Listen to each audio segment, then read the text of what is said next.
Hello, everyone. Blue Star Saber here, once again to discuss another One Piece chapter review, chapter 1038, Kid-in-Law versus Big Mom. Now, yes, I know the 1039th chapter has come out, but I have yet to do a review for this one. I got a bit delayed, and whenever I was going to try and do it, I always forget it at the last minute, and now here we are, just as the new chapters come out, so I figured do this one as quickly as I possible, and then the following day or two, I review the chapter after that and all that stuff, because I'd rather not do a double chapter review by myself. Anyway, Kid-in-Law versus Big Mom. But before we get in that, the cover thing, which is Gemma's Emotionless Exclusion, Volume 3, where we see that Niji and Yonji are held captive in Chocolate Town on Cocoa Island, where we see they are stuck in... let me just try and get the guy's name. Big Mom Pirates.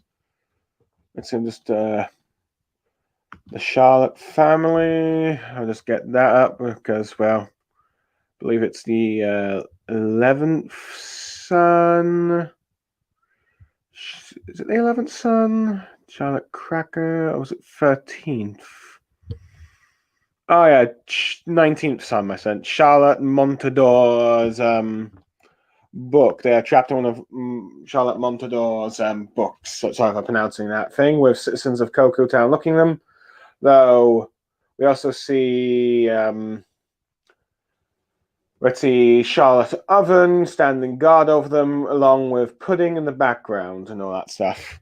So it seems like, let's see, well, Katakuri, well, there's no where we now have some confirmation that, yes, some of Big Mom's children have been left behind. But I think many people have figured out that Oven and Katakuri were left behind. And, of course, Charlotte Pudding. Interesting. She seems to be concerned with the Gemma siblings, possibly because she's caring for Sanji and all that stuff. Well, it seems like Charlotte Oven has been tasked of keeping guard of them and all that stuff. Well, it's nice to know that even though despite the let's see, the fact that Gemma 66 managed to escape, let's see, they did have some casualties, and it looks like two of their siblings, and at least two of the Yonji and Ninji, have been captured, so it's just the elder brother and sister along with their father. Now, whether or not they're going to plan a rescue mission for them or not remains to be seen, that I wouldn't be surprised it is.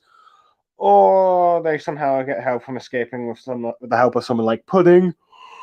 Or maybe some other character that's been left behind in, let's see, Gemma 66 thing. Now, granted, I wouldn't be surprised if we learn that King Bomb is still alive as well in this thing. But anyway, on to the actual summary. Anyway, we'll continue with the forward floor where Raizo and Fukurochidu, where Raizo's still battling his rival ninja, where he's deciding to undo the jutsu or they'll both die, but Raizo is determined not to let that happen. While you're seeing Samurai trying to escape the second floor of the castle and all that stuff.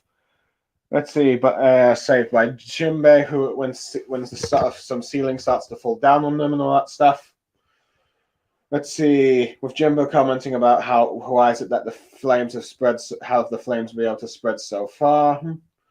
Commenting how if it's one thing to die in battle, it's one thing to die in battle, being killed by these flames are worse.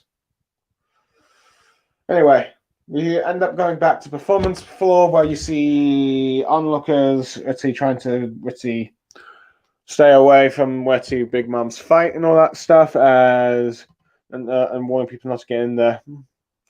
But meanwhile, Chopper transforms back into his normal size and all that stuff, and the risks have finally gone past, and finally the side effects have finally worn off. Chopper, which comments, but he's more concerned about Zoro, given the medicine that they gave him, given the fact it was only a temporary boost of stream healing. He's probably going to suffer twice the damage later.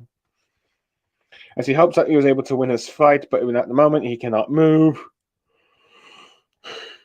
And hoping that he won't die and all that stuff. But meanwhile, we'll cut to Zoro, where Zoro appears to be hallucinating and seeing like the Grim Reaper, though the skull kind of looks like skull face kind of looks like Brock, so he seems to be imagining Brock as the Grim Reaper.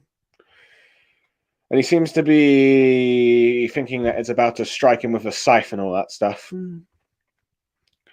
Meanwhile, Frankie is running to try and find Zoro. Let's see. But anyway, interesting to note that. Let's see. We cut to like the crawl space first floor where some beast pirates have been knocked out by Izo and all that stuff. Who seems to have gotten a few wounds. Let's see. Even though they're minor grunts, but should not. Though he comments, he probably shouldn't have underestimated them. But anyway, he's hoping that like Kimnon and his sibling is able to escape. But he ends up pointing his gun none other than the walking by Cypher Pole. Let's see. Though they know that who Izo is, let's see, they try to get Izo to pretend they never saw each other, as even though they're not supposed to let a pirate like him run about from the Whitebeard's crew and all that stuff. But they're only here to do it with Straw Hat right now, so let's do this another time. However, Izo, let's see, being Straw Hat's ally and all that stuff, there's no intention of letting them leave and all that stuff. Anyway, we cut to the Armory Castle basement where Yamato is running down the stairs to finally catch up with the flame, just as it's about to reach the explosions and all that stuff. Uses her devil fruit power using a move called Namaji Glacier Fangs to sort of freeze the bombs, or gunpowder, if you will. As you're done for, anyway, the flames, just as they touch them, let's see. Though granted, the ice prevents the explosions, and Yamato starts attacking with the attack called Mabara, trying to damage the flame. And it seems like the fire is trying to create some hands to attack Yamato. And saying the words Lord Orochi and all that stuff. Anyway, we're back to the performance floor where both Kid's pirate and Law's pirate crew are trying to plead with Big Mom to stop attacking them. As, let's see, if they keep going, they'll die. As we see them both unconscious on the floor in front of Big Mom, with her mocking them for how their crew is trying to pity them. Let's see, and all that stuff, as she appears to have won the fight, and they both look unconscious, with both their crews being, let's see, concerned. Though, interesting enough, it seems like the rest of Law's pirate crew, or at least there was at least a lot more members up there than I thought of. Let's see. Are trying to get to them and, let's see, and try and get a miracle team to save the captain. However, Big Mom attacks both Law and Kid's pirate crews with a God of Lightning Tenjin attack. Mocking them, not saying this is a battlefield and all that stuff. As he knocks out those pirate crew members, including, I think, Jean Bart, who's there. But anyway, Big Mom is just heading off to where Kaido is, as she has yet to hear Kaido's roar of victory from Kaido above. Though she seems to be surprised that how long it's taking him to, take down Straw Hat and all that stuff. As she commands Hera to take him up to the roof to put an end to this fight.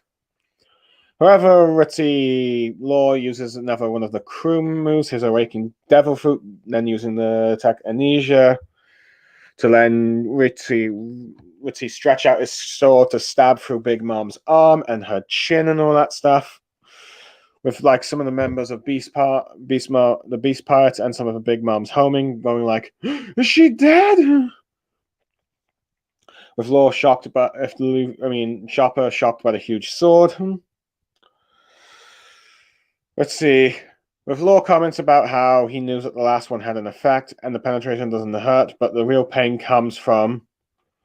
With Big Mom realizing what's about to happen, as the damage within, as Law uses a move called Shock Willy, and it clearly seems to have damaged Big Mom from the inside out and all that stuff. As she falls. And as these metal bar, homings are about to try and attack Law, they're all being pulled away by Kid's devil fruit and all that stuff. With Kid telling them to shut their mouths and all that stuff and obey his devil fruit powers. With Big Mom shocked that Kid's still standing. With Big Mom commenting about how it seems like you brats really want to take her down and all that stuff. Let's see. Kid says that.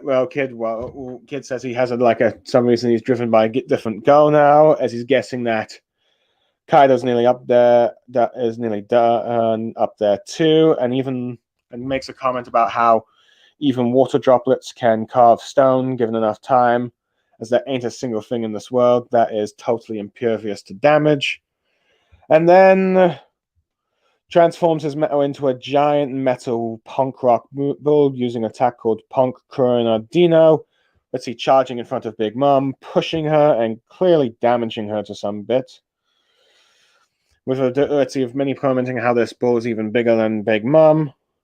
As Kid tells Big Mom that he'd rather die than, let's see, and Law, I think, continuing saying, than let you get through the roof, or they're saying it at the same time, if you will, ending the chapter.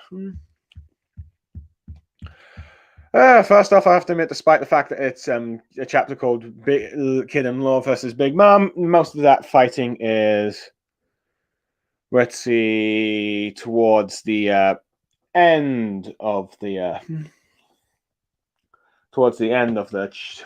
chapter and all that stuff, but let's see, second half, but there's quite a lot of things, but that doesn't mean all the stuff that's happening at the beginning isn't good, such as granted, we still just have another update on Retsi Raizo versus his ninja rival, and at this point they're both burning in flames, and one of them's panicking that they're going to die soon if they don't let go. But anyways, it's like they're both force holding each other and all that stuff.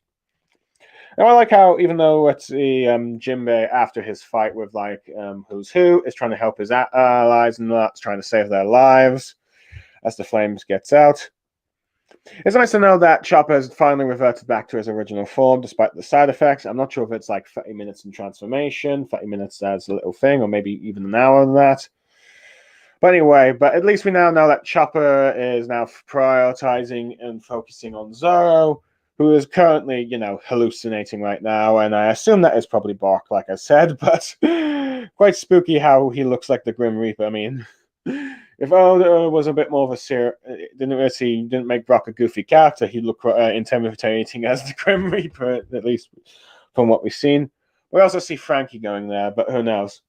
But given how CP0 is currently going after the Straw Hats and all that stuff, it makes me think that quite a few of them are going to meet up again before encountering CP0, but not before they are encountering with Izo, who, shown to be quite the ally and have faith in the Straw Hats, is blocking their way. Granted, I think many people are wondering, okay, what's Izo going to do now that after the Kaido fight and all that stuff with the 9 scabbards and all that stuff, but it seems like his now fight is to try and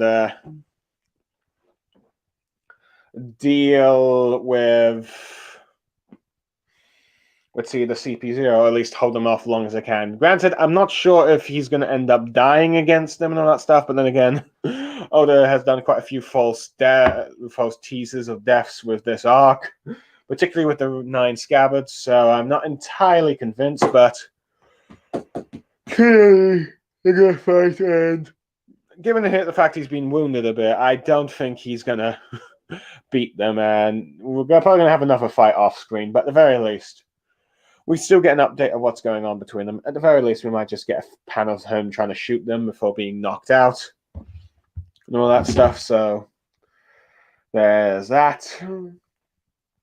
Anyway, Yamato has finally started to fight the giant flame thing, and it's interesting that with her dog devil fruit, she can cause ice breath. I'm not sure if that's some mythology within the Japanese manga and all that stuff, but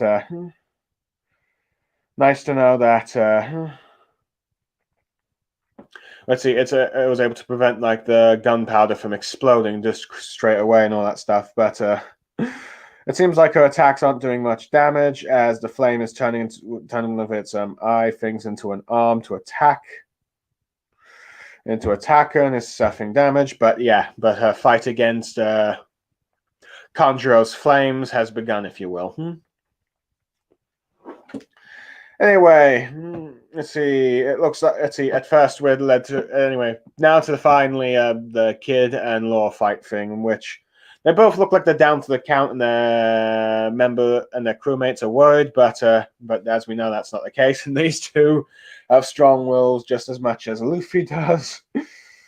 But yeah, but it's interesting to see that due to the fact that Big Mom's history with Kaido, she knows that it seems Kaido has this sort of like victory roar, and never victory whenever he wins a fight. So the fact that she hasn't heard it means that the fight's going on, which in turn allows Law and Kid to have confidence to know that okay, Luffy must be holding him up quite well and even damaging quite a bit, showing that the Yonko are not impenetrable and invincible, and that with enough beating that they can eventually wear them down to, like knock them out and all that stuff. And that's what Kid and Law are determined to do.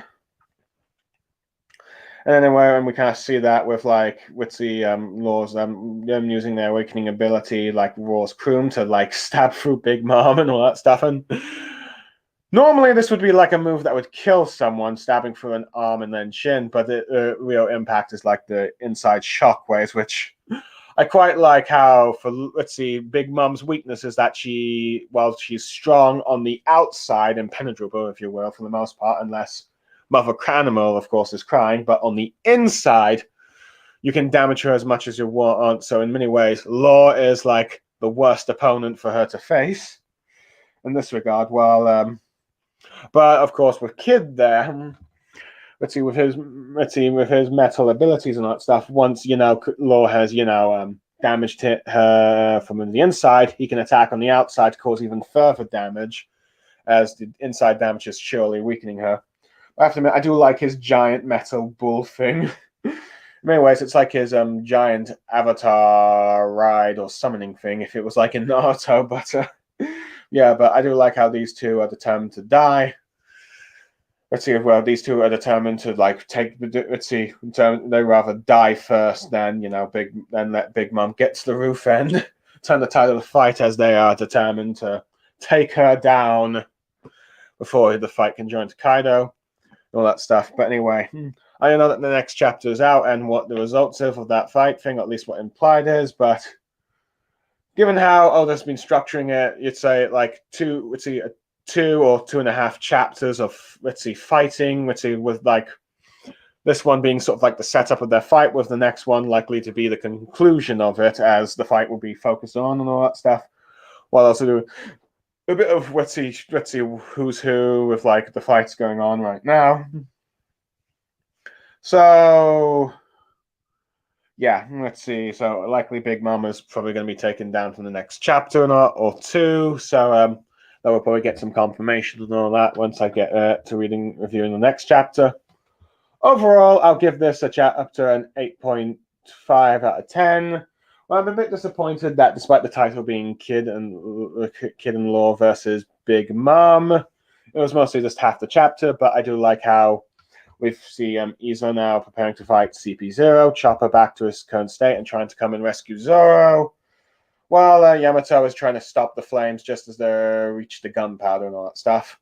Meanwhile, Law and Kid have once again made a fantastic combo in order to damage Big Mom, and it seems the fight is at the climax. So overall, I enjoyed this chapter, and I look forward to the the following chapter, and once I get time to review it, which I'll probably try to do either tomorrow or the day after, because I might be doing the next My Hero Academia chapter in a few days. Overall, I'm Blue Star Saber, signing off. Thank you for joining me, and goodbye.